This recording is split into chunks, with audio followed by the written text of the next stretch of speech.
আজকে সর্বমিত্র যেটা করিয়ে দেখিয়েছেন এ দ্বারা প্রমাণিত হয় এরা জেনজি। তো এদের সাথে লাগতে আসিও না বাবাজিরা। তো তোমাদের মতো সুশীল গান্ডুসরা এই জেনজির সাথে পারবে না, বলে লাভ নাই। তো আমি আজকে বলে দিচ্ছি, আপনারা লিখে রাখেন, এই সর্বমিত্র চাকমা আগামীর ডাকসুর ভিপি হবেন। ডাকসুতে সে ভিপি হবেন, আমি বলে রাখলাম আজকে। বিশ্বাস না হলে আপনি লিখে রাখতে পারেন। কারণ এই ছেলেটা গতানুগতিক, আপনি ওই যে মেঘমল্লার বসুর মতো ভাইবেন না। হ্যাঁ, এই ছেলেটা অন্য টাইপের।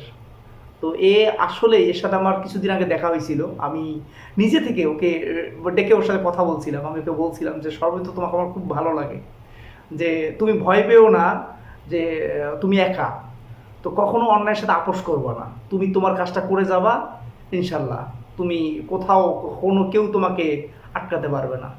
তো আবারও সর্বমিত্রকে বলবো, সর্বমিত্র তুমি তোমার কাজটা চালিয়ে যাও, গোটা বাংলার মানুষ তোমার সাথে আছে। ওই সকল গাঁজাখোর বুদ্ধিজীবী সুশীলদের কথায় তুমি ভীত ভীত হইও না, বা তুমি সংকোচ বোধ করিও না। তুমি যেটা করতেছো, আপামর দেশের মানুষ তোমার সাথে আছে। ওইসব গান্ডুসদের কথা তোমার শোনার প্রয়োজন নাই। ওই বামদের কথা তোমার শুনতে হবে না।